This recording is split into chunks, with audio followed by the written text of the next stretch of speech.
Sa isang dramatikong paglala ng kontrobersiya ng mahawak sa politikal at legal na tanawin ng bansa, si dating Senador Antonio Trillanes IV ay humarap sa Department of Justice o DOJ upang simulan ang mga kriminal na reklamo laban sa isang grupo ng mga individual na pinaniniwalaang pinamumunuan ni Mike Defensor na anyay tumutulong sa pagkalat ng mga nakakapinsala at di umano'y maling mga akusasyon na nauugnay sa isang kontrobersyal na affidavit mula sa 18 mga lalaki na nag-aangkin dating membro ng Philippine Marine Corps. Target ng mga reklamo sina Atty. Livito Baligod, dating kongresista Mike Defensor, broadcaster na si Jason Sa, dating tagapagsalita ng NTF-ELCAC na si Lorraine Badoy, vlogger na si Cathy Binag, at ang grupo ng 18 mga umano'y dating mga Marines na naunang lumabas sa mga sensational claims na kinasasakutan ng mga maleta ng KAS na di umano'y iniatid sa mga opisyal ng gobyerno. Ang legal na hakbang ay minakahan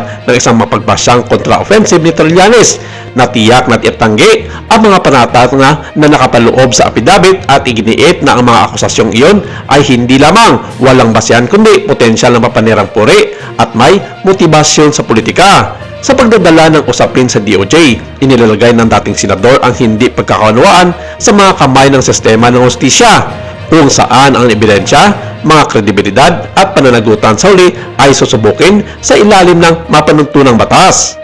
Ang kontrobersiya ay pumutok matapos ipayag ng 18 mga individual na ipinakilala sa publiko sa pamamagitan ng abogadong si Baligod na lumahok sila sa paghatid ng napalaking pera sa iba't ibang mga opisyal kaugnay ng mga umano'y irregularidad sa mga proyekto ng gobyerno. Ang mga paratang ay agad na nag-trigger ng pambansang atensyon dahil sinubukan din nilang iugnay sa Trillanes sa salaysay kabilang ang mga insinuation na may kaugnayan sa mga international na investigasyon na kinasasangkutan ng International Criminal Court. Ngunit mula sa simula, ang mga claim ay naharap sa malubhang pagsisiyasat. Sinimula ng suriin ng mga otoridad at investigador ng gobyerno ang kredibilidad ng affidavit at ang mga individual na nasa likod nito. Ang mga naunang pagsusuri na iulat ng mga investigative body ay nagtangon tungkol sa mga pagkakakilanlan at background ng ilan sa mga lalaking nag-aangkin ng mga dating mga Marines. Kabilang ang mga ulat na ang mga ilang individual ay maaaring hindi pa nagsilbi sa Marine Corps o may mga komplikadong legal na mga kasaysayan.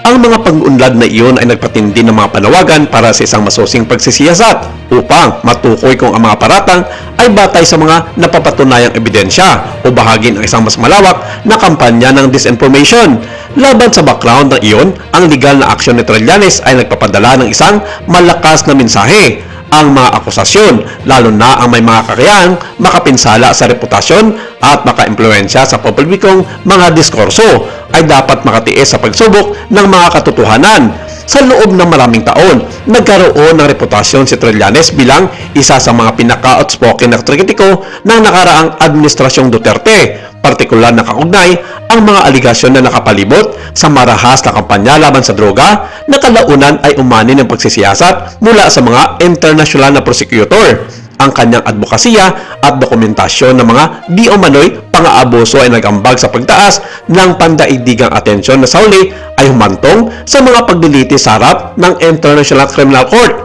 isang pag-unlad na kapansing-pansing binago ang pampolitikang pag-uusap tungkol sa pananagutan ng Pilipinas.